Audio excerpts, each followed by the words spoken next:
Hello, hello, hello. So who here is aspiring to be a solutions architect, whether at AWS or at your own organization? Congratulations, you've come to the right session. Who here is already a solutions architect? Okay, a couple of you, welcome. Who here is building a solutions architect practice at your own organization? Congratulations, you too have come to the right session. My name is Noman Vatsahan, and I'm a manager of solutions architecture at AWS. Today, I have with my buddy, John Walker, and he is a principal solutions architect at AWS. Now, John here traveled the journey, or dare I say, walked the journey that you are about to embark on, or already embarked on. So I asked him to come here and share with us his story and his journey. John? That's a funny pun on the name Walker. I get that sometimes too. So thank you, Noman. And I've learned so much working from you these last few years. And it's a lot of great experience you have. And here I want to share a little bit of my experience that I had as a young architect myself. So my first encounter with falling in love with doing the work of solutions architecture really came with a problem. So there was a problem with a flagship product, and it was before I came over to AWS. And it had some performance issues, and we needed to onboard some diverse data sources. And the customers were complaining a bit, and I went to the owner of the company, and I said, hey, let me go ahead and rewrite this for you. So that was my mistake, number one. Number two, it was $1 million project, right, to go rewrite part of the flagship, the beating heart of this software system. It was going to take 9 months. I got to work, and I fell in love. I just loved being an architect. I loved designing things and coming up with design patterns and solving the problem and coming up with novel ways to get around some of these issues customers had been facing. But what had been happening at the same time is customers were living with the existing architecture, and it had been changing. And what had happened was the lessons that I'd been picking up, designing brand new solutions, trying to do a rewrite, I had been feeding back into the support team, and the architecture that was lived in now became product number one, and my product became product number two. So what happened was the customers were satisfied with the existing product. My product was canned, and that's one of the ways that architects can fail, and architectures can fail. But I think it wasn't a complete failure because I wasn't fired. I was actually promoted into being the chief architect later at this company, moved this product through a series of evolutionary changes to being a software as a service application architecture. That's my subspecialization as a solutions architect within AWS now. Moved over to AWS 3 years ago, and that's my path to becoming a solutions architect. But I learned some things. Architectures are living systems, and they evolve, right? And they're intended for those who use and live in those architectures. Noman, what are we going to be learning on the path of a solutions architect today? Yeah, before I get started there, thank you for that incredible story of resilience and also humility. So today, we're going to talk about who is a solutions architect and what do they do? What are the different paths to this role? What are the skills you need to be successful in this role? And lastly, we will leave you with tools to get started, no matter where you are in your journey. So with that, what is solutions architecture? And who is a solutions architect? So the Open Group Architecture Framework defines architecture as the structure of components, their inner relationships, and the principles and guidelines governing their design and evolution over time. Now, this definition is based on ISO, IEEE, IEC, but if you go consult your favorite source for all things technology, you will get a different definition. But chances are that definition will encompass the 3 different parts of this definition. So let's take a look. So the first part, the structure of components. This means that each component has a role and a responsibility, and correct assembly is needed to make a whole. Their inner relationships. This means that each component has a web of relationships to other components, and there may or may not be a direct dependency. And the last piece, the principles and guidelines governing their design and evolution over time. This means that change is anticipated, evolution is expected, and a foundational belief system is needed, based upon which choices are made today and onwards. But this is architecture in general. We're here to talk about solutions architects. After all, that's what we promised. Right. So John, you're a solutions architect. What do solutions architect do? So we're going to define solutions architect, and we're starting with some foundational definitions, and that really resonates with me. We talked about the evolution of architecture, right? And now let's talk about what a solutions architect is. Specifically, here we're talking about a cloud solutions architect, and this can be a cloud solutions architect at your company that deals with AWS, may not deal with AWS, but let's talk, or it may be someone who's a solutions architect within AWS. So a solutions architect, as we'll define it, is a person who designs and guides technical architectures to solve a business problem. So we talked about an architecture and that it's supposed to evolve. It's got components, right? You have to be able to solve the problem. The problem is defined by the business, and it's solved with the technology. And it's the job of the solutions architect to put those two things together. So, definitions out of the way, foundations laid. What do solutions architects actually do, Noman? Oh, wow. What time is it? Okay, 3:06. Maybe your mind is already on dinner or perhaps an afternoon snack after this session, so bear with me. So if I ask you the question, who made this dish? Your answer likely will be, well, the entire kitchen made this dish. But if I ask you the question, who created this dish, what would be your answer? It should be chef de cuisine, or the head chef. A solutions architect is the head chef of their own kitchen. Let me repeat that. A solutions architect is the head chef of their own kitchen. Now, allow me to explain. The head chef is the person who takes that business needs, the customer needs, and creates that first proof of concept. They draw upon their vast culinary experience and they envision, they experiment, and create a dish. The head chef is the person who is defining the structure of components, the sauce, the garnish, the base, the focal point, and they're also defining the interrelationships through taste, texture, temperature, plating, and so forth. Now, the head chef then explains the whole dish to all the other specialized chefs in the kitchen. The specialized chefs are the ones that perfect the technique. They are the ones that elevate the individual component. They do all of this while still staying true to the original vision and the foundational system put forward by the head chef. And of course, lastly, the head chef oversees the preparation of that dish meal after meal, service after service. Now, if you've worked in a kitchen yourself before, or if you're a fan of the many reality cooking shows, you know that a head chef does much more than this. They work with vendors, suppliers, wine pairing experts, management, health regulators, and so forth. So a head chef works with their kitchen team to deliver that dish. A solutions architect works with their technical team to deliver that solution, that product, that component that has an independent and standalone value. So a solutions architect really is the head chef of their own kitchen. John, I know we've been talking about head chefs for a while now, so it's obvious why a kitchen needs one. But why do companies truly need someone fulfilling a solutions architect role? Great question, and it did make me a little bit hungry, I won't lie.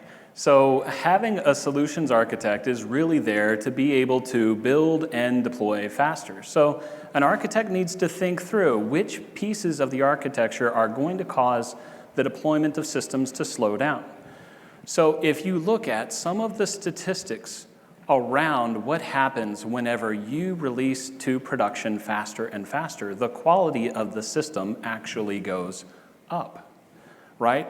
So if we're going to help build and deploy faster, we're going to experiment more often, more quickly, try out new things, and release value to production more frequently. Second, we're going to lower and mitigate the risks. Being able to look at and try new experiments to do proofs of concept to make sure whether a concept will work before building it into the architecture is one of the core responsibilities of a solutions architect. In addition, we take all of these learnings that we have and we build them into creating an informed decision so that the business and technology teams, just like those other specialists in the chef example, would need to be able to take that information and execute extremely well.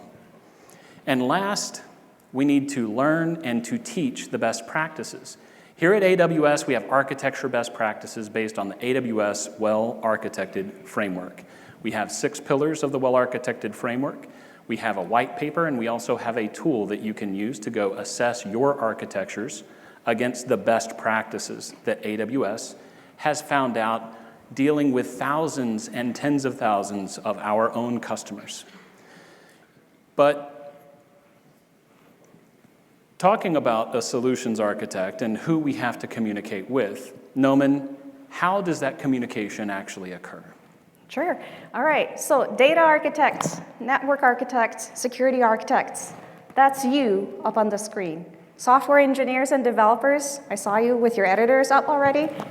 That's you up on the screen. DevOps engineers, testers, and management, you too are also on the screen. Business leaders and product management, you are sitting in that boardroom. So who connects this boardroom to all the technologists on your right? It is the solutions architect. The solutions architect is the communication glue, but the role is much more than just connecting. The solutions architect is not just repeating the same information. The solutions architect is not just amplifying the same message from the boardroom to these technologists. In fact, they are understanding the business need. Then they are creating the technical architecture. The solution architect then communicates that technical architecture and the relevant business details to all these technologists on the right. The solutions architect is communicating why you should care, what you should care about, and how you're going to solve for the thing that you care about. Now, why you should care about is likely going to be the same for these technologists. What you should care about is likely going to be different for these technologists. And how you're going to solve for the thing that you care about is most definitely going to be different for all these technologists. So the solution architect has to tailor their messaging to the recipient. They need to really speak the language, or the dialect, or the accent, based on who they're talking to. Now, of course, conversely, the solutions architect is not just repeating every single technical decision or every single technical challenge back to the boardroom. They are translating those into business risks and business capabilities and communicating that to the boardroom. John, this is how a solutions architect communicates and with whom they communicate. But where exactly do they sit within an organizational structure? This is really true for me, and the dealing with customers and how we need to take the business problems and be able to communicate this into the technical jargon of individual specialists, it really resonates with me. And if you have a chance, I'd highly recommend you attend Gregor Hope's session. He is the author of the book Architect Elevator. He's here at AWS, and he's talked about how a solutions architect, whenever they're a really great architect, are able to talk the language of the folks in the boardroom all the way to the folks in the engine room. And this is really what we're talking about here. But whenever we're talking about how architects work within projects, what actually happens whenever I have to go execute a project, Noman? So let's talk about team blue and yellow and team pink here. And we've got our team of orange architects that's in this box here on the left. And we've got a separate architecture or a separate organizational structure on the right. There are many ways to solve this problem. These are the two structures I most often see whenever I see architects organized inside of project teams. So first, whenever a company starts out, having a solutions architect to solve for project problems, usually there's already multiple projects going on. And they'll bring one person into the role of the solutions architect. They may not even have that title yet, but they're doing that job. And often this person is shared as a pooled resource, and that's highly efficient to start out. And these architectures are going to be coherent because it's going to be the same set of folks working within the same team as architects that will be shared amongst multiple projects.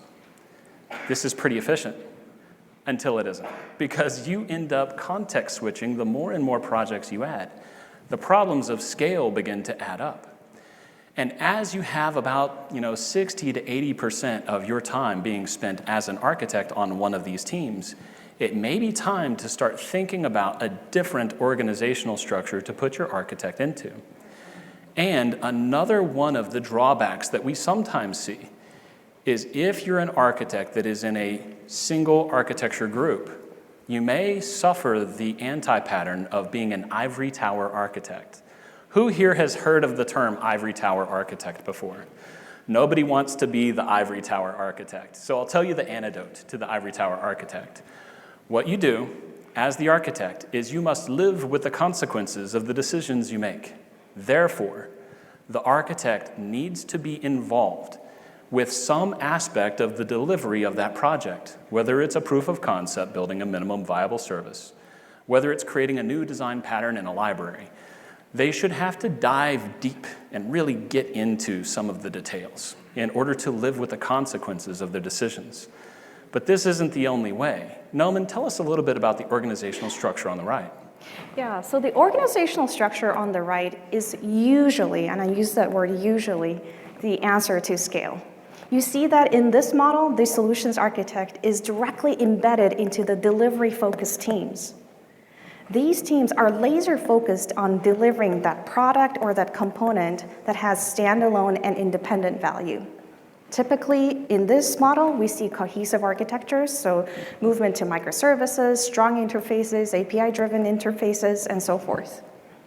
Now, these delivery teams, they can make local decisions. They can make local decisions on what libraries to use, what frameworks, what platforms to adopt. They can make local decisions on risks, and they can make local decisions on trade-offs. So velocity really picks up here. I know John said earlier, one of the reasons why we should have the solutions architect is to build and deploy faster. So the solutions architect is facilitating that high velocity decision-making within these teams. Now, of course, there's always a not so positive attribute to this model, and that is increased coordination outside of these teams. It's not natural for reuse or to go discover something that another team has already built. So a strong discipline for documentation, for discovery, and reuse is absolutely needed in this model. So we talked about how and with whom a solutions architect communicates. We talked about where they might sit within an organizational structure. And we talked about that a solutions architect creates technical architecture. But how do you actually do that, John? So the job of doing a solutions architecture, you actually have to work inside of these teams. So when I'm in one of these teams, what do I actually do? That's what we'll cover next. So we saw the communication diagram, and those folks who are going to communicate the business problem that they want solved with a technology solution will tell you exactly what they want. Not everything is doable. Some of it you have to communicate and iterate and come up with that vision for what you want to achieve together. This is the goal. This is the shining goal to go try to achieve. In order to do that, though, you need to make sure that you agree on the direction and that you set a strong technical direction. Second, that direction may include things that I don't know how to do yet. Maybe I don't yet know how to use Redshift ML in order to plug in an LLM, which was just released on Sunday, right? So I have to go learn this. This is a research spike. I have to go pull up how to do the innovation. I start an innovation spike. I do a proof of concept. I ask the question that needs to be answered technologically, and I onboard that new technical capability in order to do this work. I have the capabilities that I already had. Maybe I already knew how to use SQL Server databases, right? Maybe I already knew how to use those in the cloud with reserved instances. Maybe I already knew how to use web design and to create websites. What we end up creating, though, is a combination of our set of capabilities, and we create a design. The design work is so fun. You take those problems that are big and you break them down into their component parts. This is called decomposition, and you solve the individual problems. Then you recombine those solutions, and that's called recomposition. And how you choose these architectures to go back together ends up being your end-state design. But that design is not the whole story of your architecture. The architecture is a living system, yes? So that living system is going to be that combination of your design and that system architecture that gets implemented. This is the dev system, test system, production system that's actually running and people are using, creating, operating, living with the consequences of.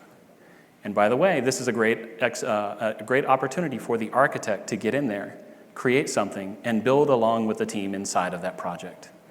Get your hands dirty, roll up your sleeves, and do a little bit of the work so that you can live with some of that. And how do you know that your architecture that you designed was successful, Noman? You don't know unless you measure it, right? So you need to build into your design, build into your architecture methods of inspection. So go ahead and put in KPIs. Maybe make sure that your logs are going to create metrics that go out to CloudWatch. Roll those up into dashboards. And what kind of metrics do you need to care about?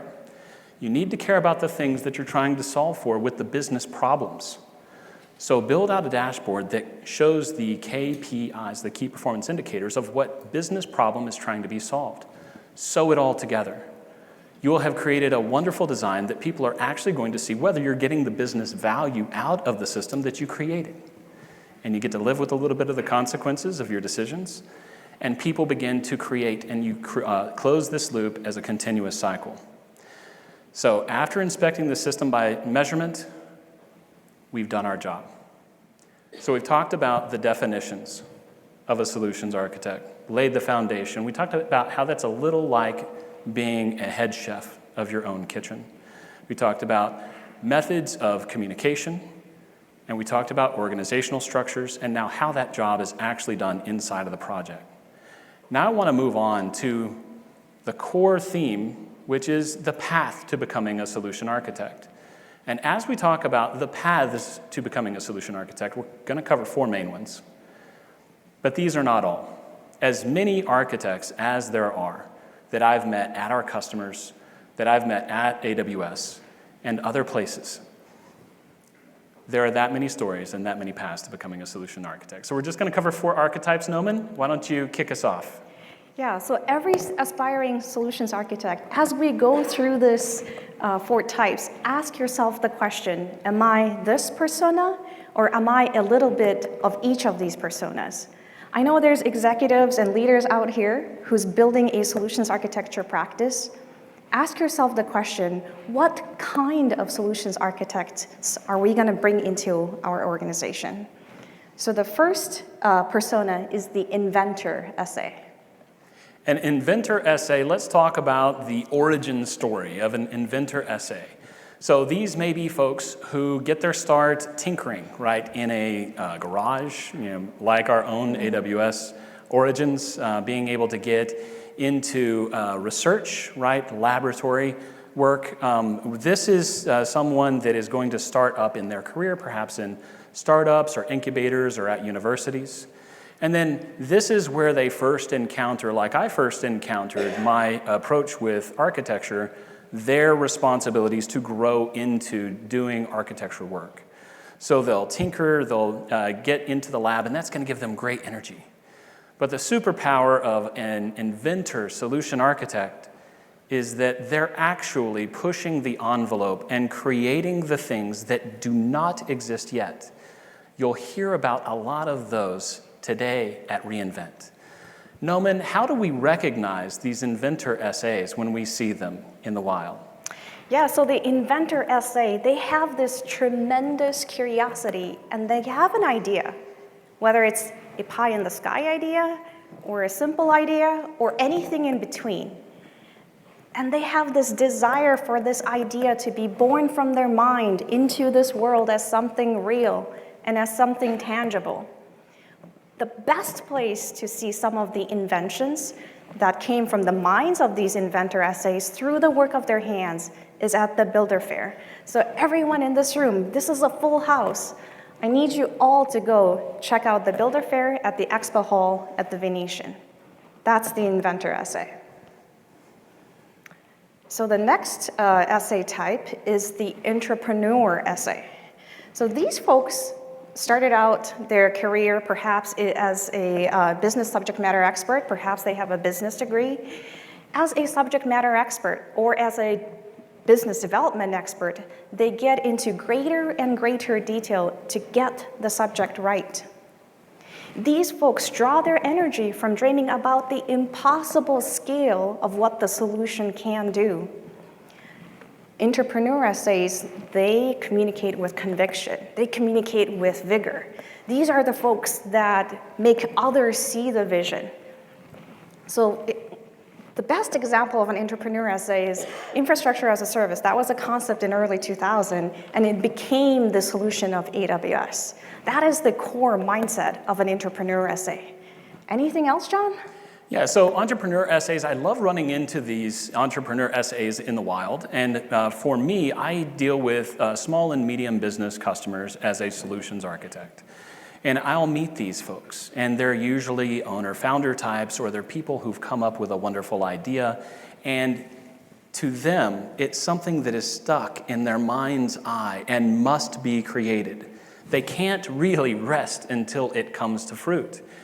And so we heard about the inventor essay, who creates something that's brand new, that's never existed before.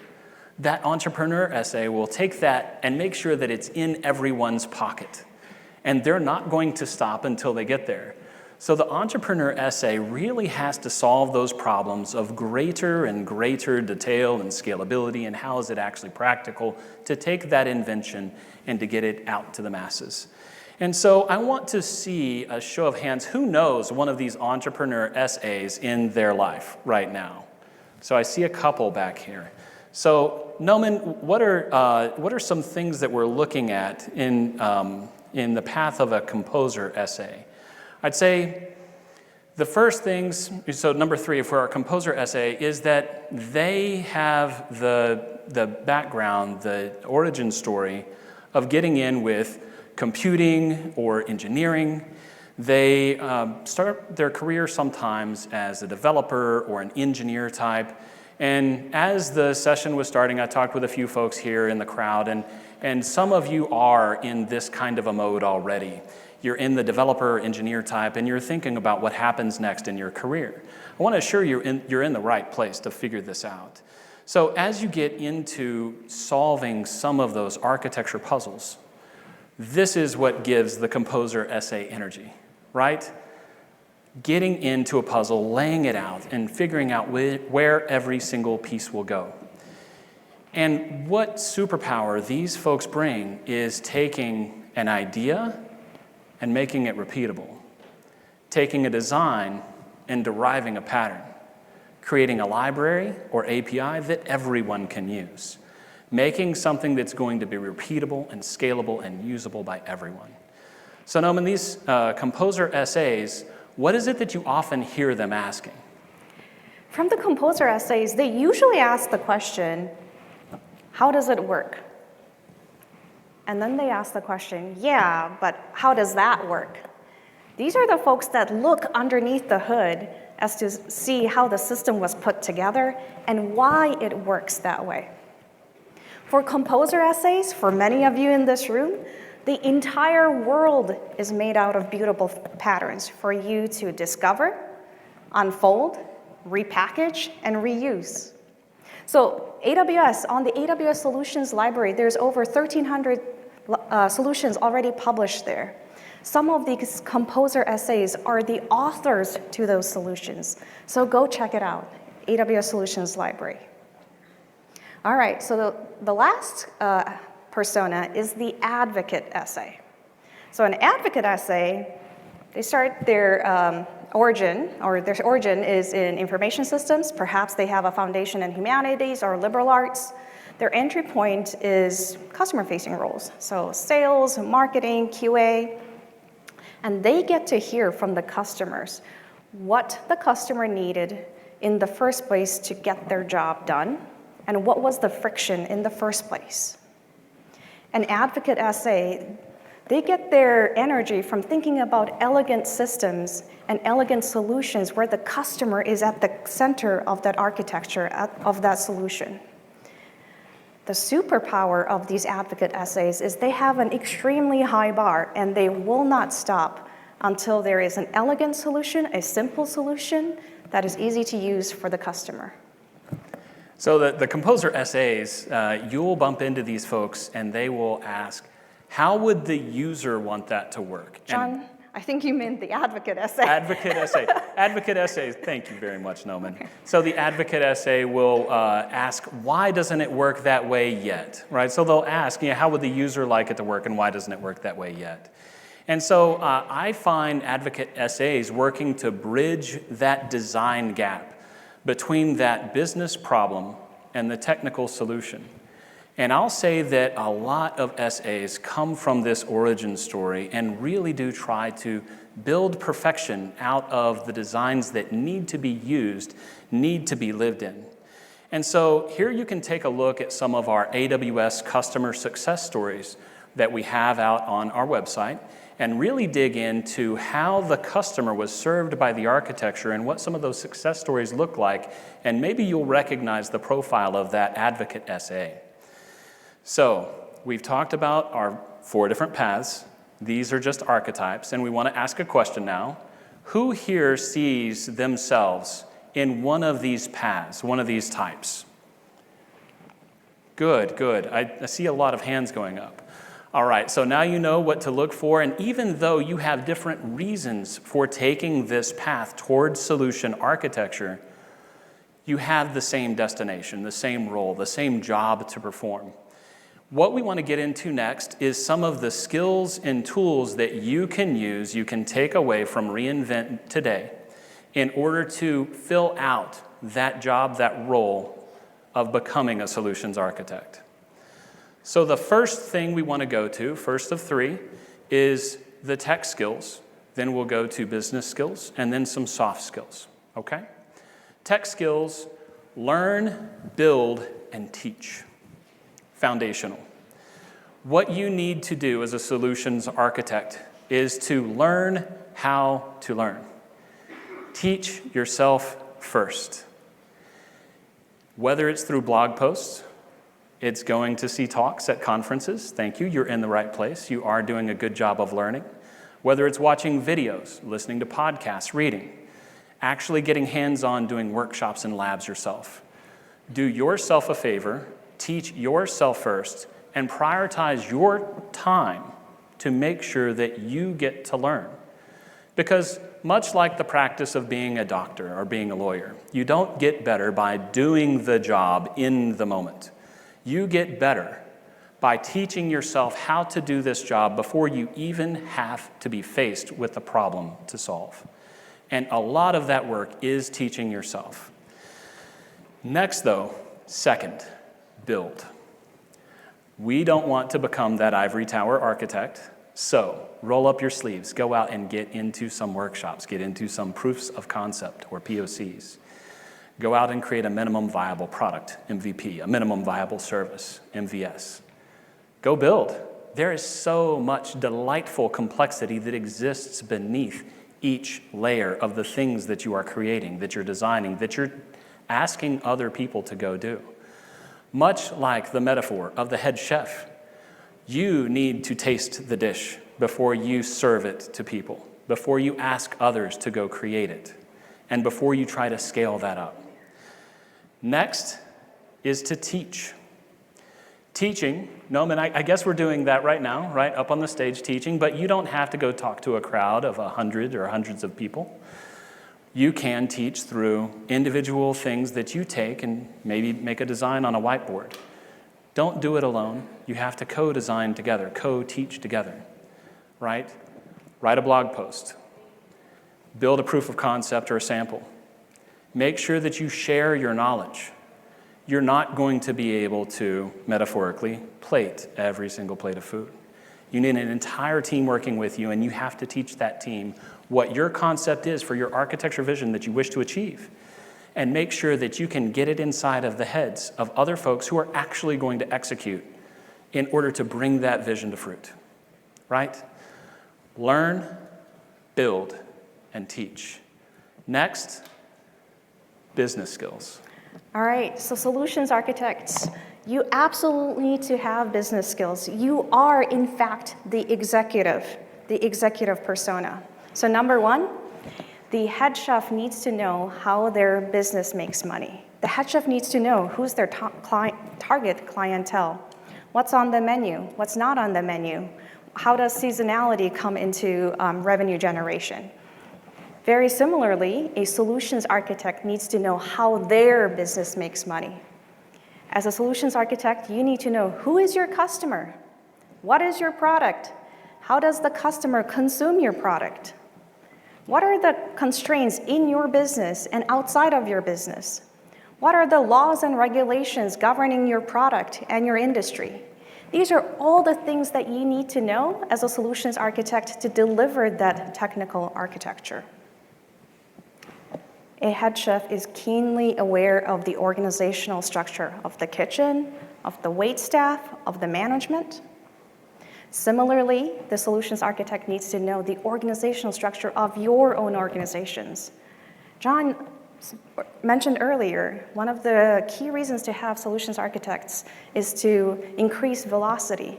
A solutions architect can only do that if they can efficiently and effectively navigate an organizational structure, so they can remove roadblocks, so they can mitigate risks, and so forth. And lastly, corporate finance. A head chef needs to know the financials of the kitchen. They need to know what is fixed overhead. They need to know cost of goods sold. They need to know what levers do I have as a head chef. Very similarly, solutions architect, you need to know how does software purchases and hardware purchases affect revenue. You need to know how cloud computing's pay-as-you-go model affect revenue. These are just some of the examples you need to know as a solutions architect to deliver on the technical architecture we've been talking about for the last 40 minutes. So business skills, solutions architects, you are the executive. All right. So this, I think this makes a lot of sense to me, Noman. Thank you for walking us through this one. And being able to take corporate finance and weaving that back into your design with, say, a cost and usage report is going to make a lot of sense for knowing which of your services, which of your features, which of your systems and environments are costing you the most money, and how you need to take this information back to communicate to those folks in business, in that boardroom, in the language that they want to be spoken to in. It also helps you explain to perhaps a database architect why you need to choose one database over another. So these business skills are indispensable. Lastly, we want to get into our soft skills. Curiosity. So curiosity is going to ask you, it will lead you to ask why. Ask why 5 times is the old saying, right? So be relentlessly curious about how systems are put together. Go out to some of our solutions library and look at other architectures that have been put together by other architects and learn, just like those tech skills of learning. But as you dive into the task of trying to design a specific cloud solution, ask why. Ask why of the technologists, and ask why of the business folks. Next is going to be courage. Have courage in order to get unstuck. This is the secret to unsticking. Noman, I never have perfect information. If I wait until I collect perfect information about the architecture, or about the business constraints, or about the technologies that exist now or may exist in the future, I'd never create anything. So have courage to say, we have enough information to make a move right now. Stick a fork into the ground, make a decision, and move. Next is going to be conviction. So a Stanford professor, Paul Sappho, says an architect and technologist should have strong opinions loosely held. This means that you need to have conviction that whenever something good comes along, and you're paying attention because you're teaching yourself constantly, you recognize it, you're able to capitalize on it, you're able to take the opportunity and build it into your architecture. Know when you need to make a change. Know what your architecture is to begin with, because you're not going to architect just at the beginning and let it go and let momentum take the wheel. That's not what we do. You have to be involved every step of the way and make sure that your conviction is going to guide your architecture's evolution. Fourth is going to be communication. Communication is not just speaking. It's not just writing or designing. It's all of those things. Make sure that as you develop your mode of communicating, that it's going to be clear in writing, it's going to be clear in communicating verbally, it's going to be clear in communicating your designs, your design documents, and it's got to be in some of the language that your specialists need to understand. So take your mode of communication and tie your organization together. And last, architectures are meant to be lived in. I want this lesson to come through today. Have compassion for the people who will use your architecture every day. How will it affect them? What happens to a user? What happens to a user when she or he has to use your application every single day for their day job? What points of friction do you have? Do you create a design that's beautiful, easy to use, and elegant? Or do you create a design that does its job quietly and gets out of the way? Those are two of my favorite and most beautiful design approaches. Next, though, we want to have some tools to take away Nomen. It wouldn't be reInvent without takeaways. So get your cameras ready. There are some QR codes here, and feel free to snap photos and take these away. All right, so 1 of 3. The first one is learn. We have over 500 courses and learning paths on AWS Skills Builder in over 16 different languages, so go ahead and learn. Take a curated learning path that fits your need. Learn at your own pace, or learn just in time. Then go ahead and reinforce that learning and validate that learning by getting certified. Every aspiring solutions architect in this room, go ahead and take the Solutions Architect Associate certification. Now, if you've been doing this for a while, go ahead and take the Solutions Architect Professional exam. Of course, if you have both, go challenge yourself and take a specialty certification in machine learning or security and networking and so forth. So who here is planning on getting a certification this week while you're out? I know I heard some of the folks here. Yes, I heard a couple of you that were looking at getting a certification. So next, so we had learn, you know we're going to build. So as you build, we talked about the AWS solutions. Use the solutions library. There's 1,300 of these. You can go out and deploy these already. You can study what other people's architectures are. And so this is going to help you flex that muscle to become a stronger architect in your skills. And go use our best practices. AWS provides you with the AWS Well-Architected White Paper and the AWS Well-Architected Tool. Whenever you're creating your designs, or you're assessing one that existed before you got there, let's face it, we've all had to get into some of those, a little bit of a mess, this will help you sort things out. So the AWS Well-Architected Tool is there to guide you with the best practices that have come from thousands and thousands of AWS customers being able to build on the cloud and build successfully. Next. 3 of 3 is teach. So what good is knowledge if you lock it and keep it away? So go ahead and share your wisdom. The easiest way to start sharing your wisdom is answering questions on AWS repost. If a question is already answered, but you know the first question, the answer is never the right answer, go ahead and post your alternate answer. Share your wisdom. And John, heroes. Heroes. So every hero has an origin story. We had a little bit of the origin story discussions today about our paths to becoming a solution architect. AWS heroes are enthusiastic experts in the community who really take a passion for teaching, and we recognize those folks.